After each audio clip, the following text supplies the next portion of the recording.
Muy bien. Alternativas, ¿qué otra cosa podemos hacer? 2 y 2, ¿no? 2 naranjas para cada uno y que se vaya. ¿Más alternativas se os ocurren? Le quitamos la naranja, 2 y 2. Llamas a Super Nanny. Bueno, ahora que me da la otra.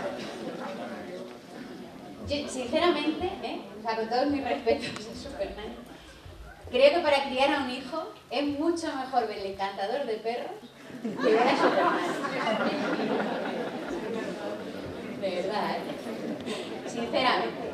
No es verdad, porque El Encantador de Perros habla de la energía, y habla del liderazgo, y habla de tal. Super Nanny habla de comportamientos, y es mucho mejor trabajar desde el tema de las emociones que desde el tema de los comportamientos. Bueno, pues tenemos, aparte de quitarle las naranjas, repartir 2 y 2 o llamar a Super Nanny, tenemos otra alternativa que es preguntarle a los hijos para qué quieren las naranjas. ¿Por qué no habéis pensado eso? No lo habéis pensado, les podemos preguntar ¿para qué quieren las naranjas? Y a lo mejor uno dice, pues yo quiero un zumo. Y el otro dice, pues yo quiero la cáscara para hacerme unas dentaduras. Pues a lo mejor, si le preguntamos, descubrimos que podemos repartir las 4 naranjas entre los 2. Porque cada uno necesita una cosa distinta. Y es simplemente preguntándoles qué necesita. ¿Os da miedo saber o no saber qué necesita vuestro hijo? Preguntarle, si es que lo puede decir. Pero preguntarle siempre, preguntarle desde ya. Porque cuando son pequeñitos, no os acordáis, pero cuando vuestros hijos tenían 6 meses, 7, 3 meses y lloraban, decíais, ay, ojalá hablara para decirme qué le pasa. Pues ahora ya hablan. Ahora ya os pueden decir qué les pasa. Y si le podéis preguntar, que seguramente os lo diga. Pero con una cosa importante, que luego lo veremos, que es que vosotros también les tenéis que contar cosas. La relación tiene que ser recíproca. Él me cuenta cosas y yo le cuento cosas. ¿Habéis visto El silencio de los corderos? Al Aníbal Lecter, cuando le dice a la policía, quid pro quo, Clarice. Yo te cuento si tú me cuentas. Pues igual, con los adolescentes, igual. No que os comáis el hígado con Chianti, como hacía él, pero sí que si queréis que os cuente tenéis que contar. Y es muy, muy importante esto. Y ya os digo, no es magia, no conseguimos con esto por arte de magia que el chaval, la chavala estén bien, sino que se consigue con trabajo y con esfuerzo, porque esto hay que currárselo un montón. Y nadie dijo que fuera a ser fácil, lo de criar a un adolescente, ser padre de un adolescente. Hay que trabajarlo. Pero es verdad que si lo trabajamos con inteligencia emocional podemos conseguir un montón de cosas muy, muy importantes. Preguntaba antes, decía antes Juana María en la presentación, ¿qué es la inteligencia emocional? ¿No? Que casi que qué más da saber lo que es, porque lo importante es sentirlo, y es verdad. Mucha gente pone esta cara cuando le hablamos de inteligencia emocional. ¿Qué es esto de la inteligencia emocional? Bueno, la inteligencia emocional realmente, la definición así más pura, es que es la capacidad de gestionar nuestras propias emociones y las emociones de los demás. Pero yo os digo, esto no hay que saberlo, sino que hay que hacerlo. Lo importante no es saberlo, sino hacerlo. Gestionar mis emociones y gestionar las emociones de mis hijos. Y lo importante es que sepáis que no tiene nada que ver con la inteligencia intelectual, con el coeficiente intelectual, que da igual, de verdad, totalmente igual, el coeficiente intelectual que tengan vuestros hijos. Da igual. Porque eso no les asegura que vayan a ser felices en la vida. ¿Qué queréis que sean vuestros hijos cuando sean mayores? Felices. Si alguien estaba pensando abogado, médico, felices. Y al final, ¿qué quiere una madre, qué quiere un padre para sus hijos? Pues que sean felices, como sean, pero que sean felices y que sean buenas personas además. Y eso no lo soluciona un coeficiente intelectual alto, no lo soluciona ser buenos en matemáticas o ser buenos en lengua, lo soluciona ser bueno con las emociones. Porque el coeficiente intelectual no asegura que una persona vaya a ser feliz. Les contaba esta mañana a vuestros hijos. Por ejemplo, Mozart, que era un niño que fue un niño superdotado, sabía tocar el piano a los 3 años, componía a los 5, dirigía óperas a los 7, ahora mismo no hubiera sido considerado como un niño superdotado. ahora mismo se le hubiera pasado un test de inteligencia, se hubiera visto que no es bueno en matemáticas y le hubiéramos dicho seguramente como padres, nene, déjate el pianico, que ya te vale, y ponte a estudiar matemáticas, que es lo que te va a dar un futuro. ¿Verdad? Pues precisamente eso no es muy inteligente emocionalmente. Porque seguramente si vuestros hijos no están en esa inteligencia matemática, no van a ser felices por estudiar matemáticas, no van a ser felices por ser contables o por ser banqueros, no van a ser felices, serán felices con aquello que realmente puedan disfrutar, con aquello que esté realmente dentro de su propia inteligencia. Por ejemplo, Gandhi, que es la figura más representativa de la paz mundial, de la no violencia, tampoco hubiera pasado un coeficiente intelectual. A lo mejor se le hubiera etiquetado como una persona con necesidades educativas especiales, y se le hubiera puesto ahí arrinconado en algún sitio. Puede ser. Y sin embargo tenía lo que se conoce como mucha inteligencia emocional, mucha inteligencia social.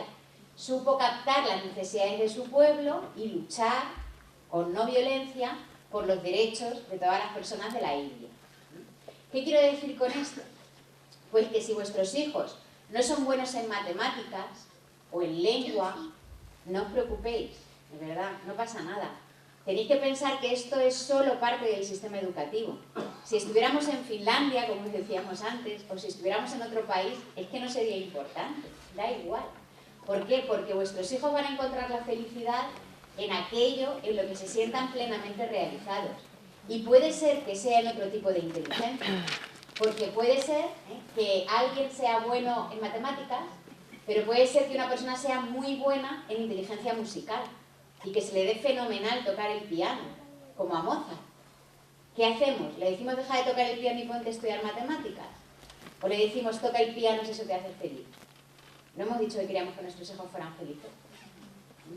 Hay una historia muy chula con esto de las inteligencias múltiples de un pedagogo que se llama Ken Robinson, que ha escrito un libro que se llama El Elemento, que creo que debería ser obligatorio para todos los padres leerse. En plan, manual de instrucciones. Creo que es obligatorio. Se llama así, El Elemento. Y lo que viene a decir es prácticamente esto. Ahora mismo el sistema educativo prima a aquella gente que es buena en matemáticas o que es buena en lengua. Pero hay gente que es muy buena con el tema de la inteligencia espacial, por ejemplo. Gente que es muy buena haciendo cosas en 3 dimensiones. Esculturas o casas o cosas relacionadas con el tema de todo lo que tenga que ver con el espacio. Hay gente que es muy buena con música. Hay gente que es muy buena en la inteligencia emocional. Hay gente que es muy buena con el cuerpo, moviéndose, haciendo deporte o bailando. Y gente que es muy buena con la parte de la naturaleza. Por ejemplo, Darwin, ¿conocéis todos a Darwin? La persona que dijo que venimos del mono y todo esto. A lo mejor no era bueno en matemáticas, pero era muy bueno en la inteligencia naturalista. Y eso le permitió ser una de las personas más importantes del siglo XX, o bueno, de toda la historia, relacionadas con la evolución de las especies. ¿Qué es lo que decía Ken Robinson con el tema del elemento? Pues contaba una historia de una niña que nació en los años 40 en Estados Unidos, que era negra, y por lo tanto estaba condenada a que todo el mundo la criticara o que todo el mundo la rechazara, y que además tenía un problema, que era que no podía sentarse, no podía estarse quieta en clase y estaba todo el rato moviéndose. Ken Robinson dice en su libro, si ahora mismo esa niña hubiera nacido, se le hubiera diagnosticado de un trastorno de hiperactividad, se le hubiera dado una medicación, se le hubiera sentado en una silla y que se quedaría ahí, pues, sin mover mucho el follón, ¿no? Sin armar mucho follón y no perturbando mucho la paz de la clase. Sin embargo, en aquel momento, lo que hizo la madre fue llevarla a un psicólogo. El psicólogo, cuando habló con la niña, le dijo a la madre, vete conmigo fuera un momento, y le dijo a la niña, quédate aquí, te ponemos música para que esperes y ahora venimos. Y le pusieron música y cuando se fueron, le dijo al psicólogo a la madre, quédate aquí y mira lo que hace tu hija. Y la madre miró y vio que la hija estaba bailando. Y el psicólogo le dijo, señora, su hija no está enferma, su hija es bailarina. Y entonces la madre la apuntó a ballet y ella cuenta que cuando llegó a la clase de baile vio que todo el mundo tenía que bailar, que moverse para pensar igual que ella, se sintió por primera vez entendida. y dijo, qué bien, hay gente como yo, hay gente que es igual que yo. Esa niña ahora es la coreógrafa más importante de Broadway, ha coreografiado pues, musicales como Cats, como El Rey León, y es mega millonaria. Y sobre todo, mega feliz, porque ha conseguido desarrollarse en aquello que realmente era su elemento, en lo que se encontraba bien. Todo esto os lo digo sobre todo por un tema vuestro, porque no penséis, no os sintáis mal o os sintáis defraudados o os sintáis fracasados si vuestro hijo o vuestra hija no está siendo muy brillante en el sistema educativo. Intentar encontrar aquello que le haga realmente feliz, porque a lo mejor es muy bueno en otra cosa, a lo mejor es muy inteligente en alguna de las otras inteligencias y trabajando en eso va a ser plenamente feliz. Cuando hablamos con los padres en los institutos, normalmente lo que nos cuentan es esto. Es que ya ves que mi hijo se le dan fatal las matemáticas, se le da fatal la química. Yo quiero que estudie ciencias porque los de ciencias tienen más salidas que los de humanidades. Pues a lo mejor tienen más salidas profesionales, pero a lo mejor no son más felices. Cada uno será feliz en aquello que le gusta, realizándose en aquello que realmente se sienta bien, en aquello que sea su elemento. Y yo creo que el éxito como padres es descubrir cuál es el elemento de nuestro hijo y potenciar y animar a que sea el que sea realmente feliz. Porque el sistema educativo los evalúa de una determinada manera y esa no siempre es la mejor. Por ejemplo, esta frase de Einstein lo resume muy bien. Dice, todos somos genios, pero si juzgas a un pez por su habilidad de escalar un árbol, vivirá su vida entera creyendo que es un inútil. Y eso es lo que pasa mucho en el sistema educativo, que al evaluar a todos los niños igual, habrá algunos niños que piensen que son inútiles, cuando no es cierto. Son muy buenos, seguro, en otra cosa, ¿vale? Porque además tenemos que ver muy bien cómo funciona el cerebro de nuestros hijos, ¿vale? Esto lo hemos comentado con los profesores y también con vuestros hijos, y es que es fundamental. Por ejemplo, ¿cuántos de vosotros le habéis dicho a vuestro hijo, nene, siéntate a estudiar?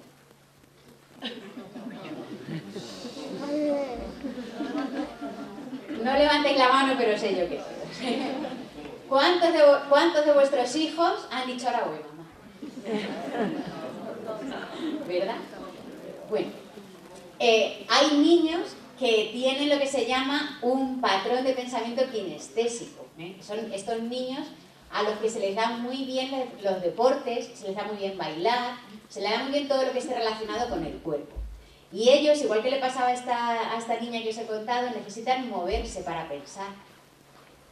Tener en cuenta que si vuestro hijo es así, y le decís, nene, siéntate y estudia sentado, estáis haciendo lo contrario de lo que su cerebro le pide, que es que estudie moviéndose.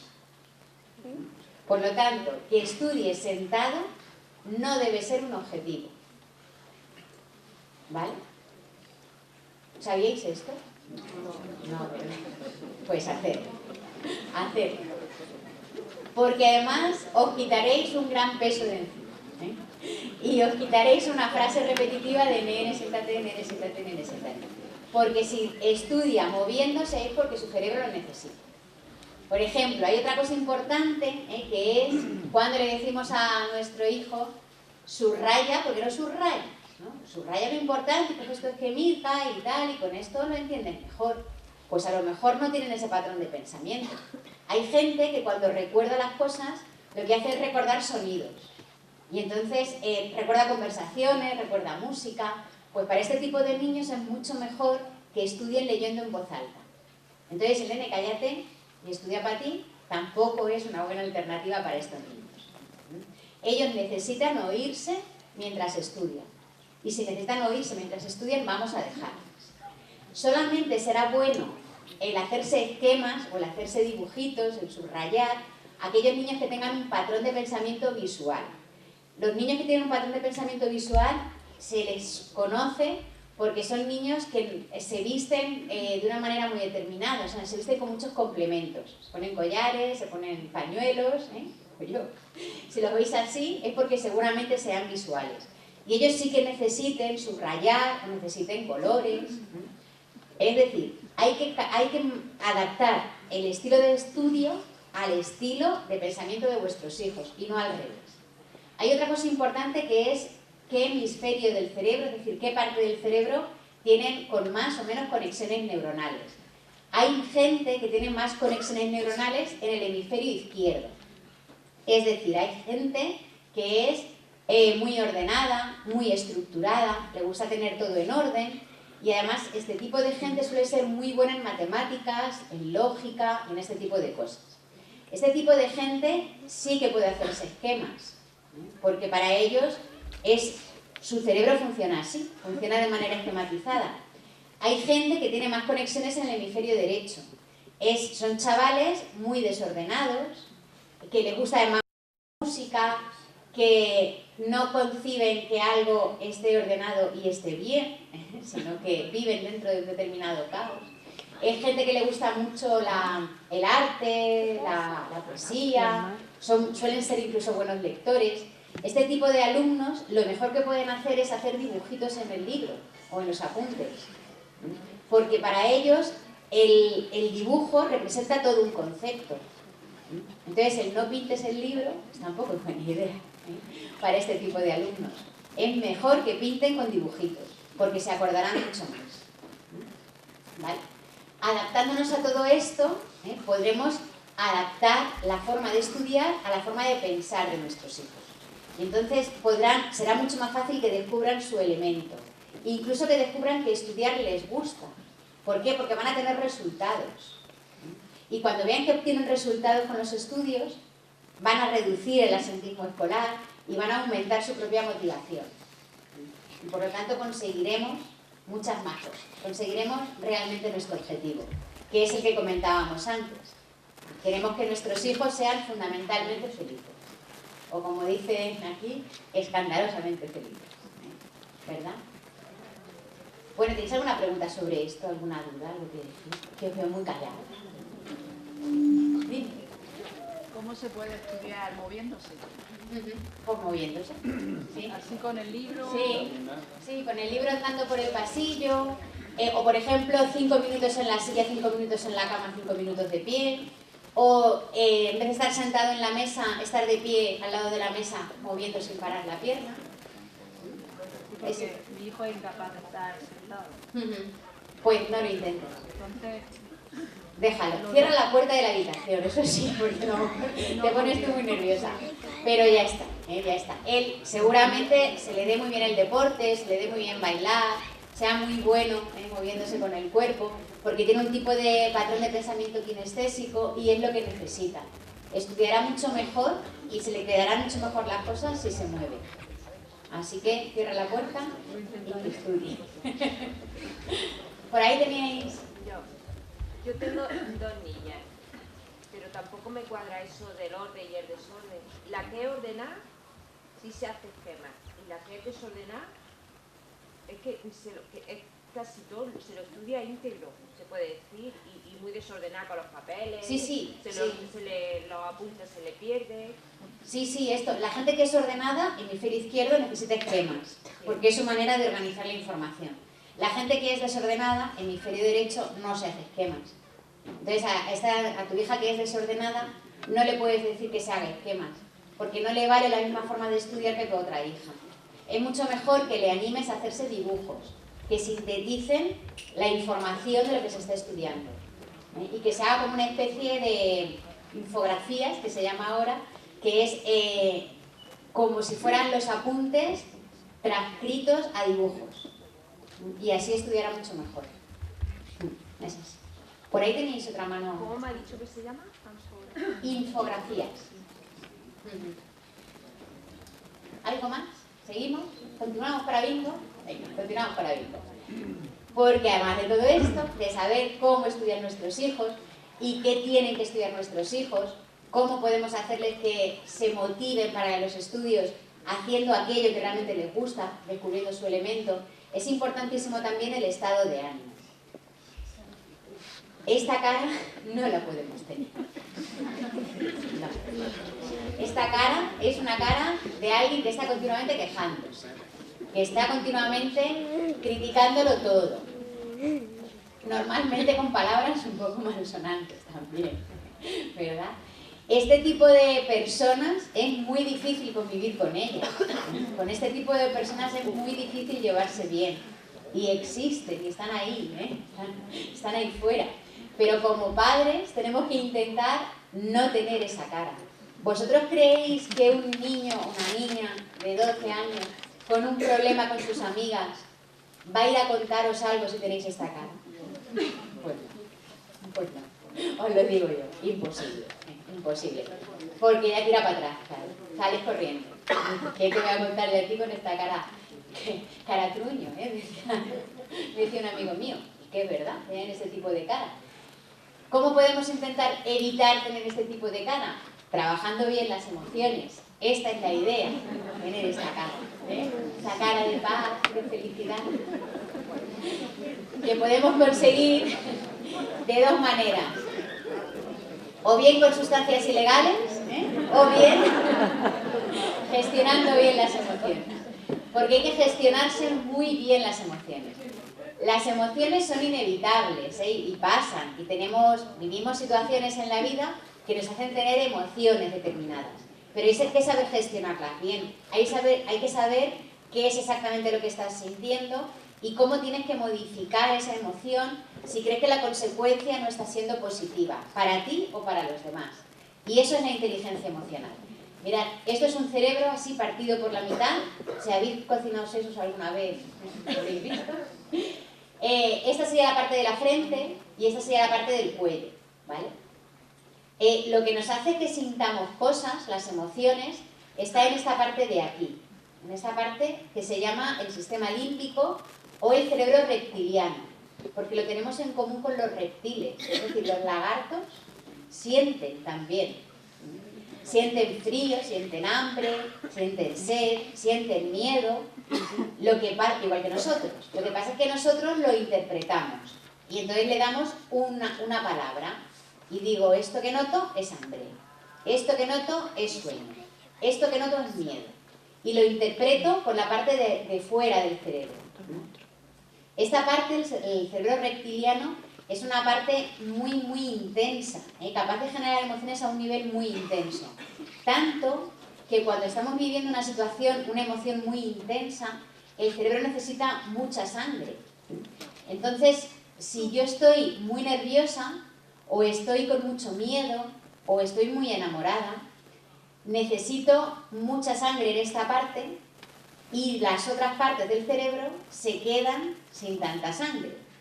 Y, por ejemplo, cuando estoy, pues eso, muy nerviosa o muy enamorada, como suele pasar en la adolescencia, toda esta parte del cerebro, de la frente, que se encarga de la concentración, deja de tener riego sanguíneo y no funciona.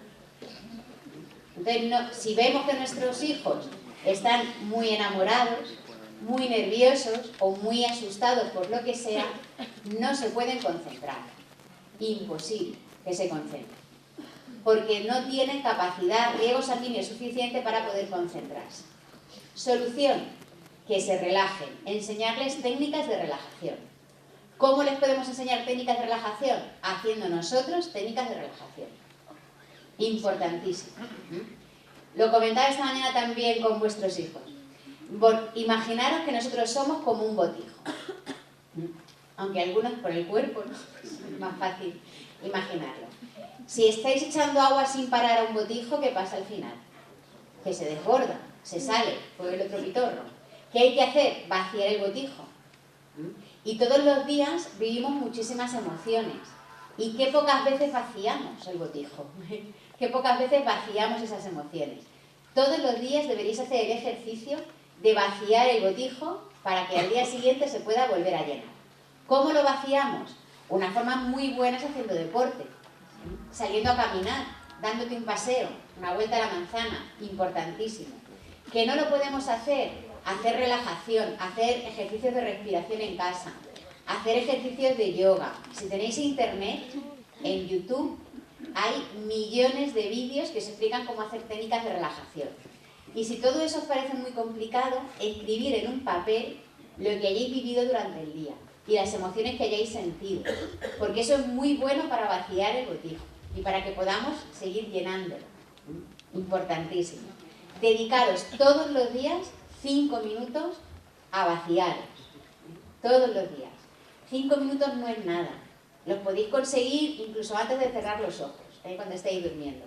Y os puede permitir que afrontéis el día siguiente con otra actitud totalmente distinta. Y sobre todo, que les enseñéis a vuestros hijos a relajarse, porque van a aprender a través del ejemplo. Y si os ven relajados, se relajarán. No le podéis decir, nene, date ya tranquilo de una vez. Si estáis alteradísimos, porque no funciona. Es como cuando le decís, nene, no grites. ¿Cómo te va a hacer caso si estás gritando tú?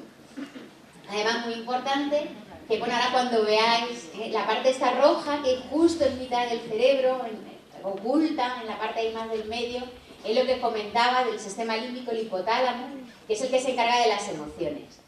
Fijaros que no está en contacto con el exterior, no ve la vida, no ve la realidad, se cree lo que le decimos. Si yo le digo a mi hipotálamo la vida es un desastre, el hipotálamo se lo va a creer. Si le digo la vida es preciosa, el hipotálamo se lo va a creer, porque no lo ve. Si le digo mi hijo es maravilloso, el hipotálamo va a decir, es verdad, es verdad, mi hijo es maravilloso. Voy a reaccionar con él como si realmente fuera maravilloso. Si le digo mi hijo es un desastre, mi hipotálamo reaccionará como que mi hijo es un desastre. Y empezaré a descubrir en él cosas que no me gustan nada. Vuestro hipotálamo se creerá lo que le decís. Así que decirle cosas buenas. Porque además, cuando vosotros tenéis un pensamiento y pensáis la vida es maravillosa, la vida es un desastre, mi hijo merece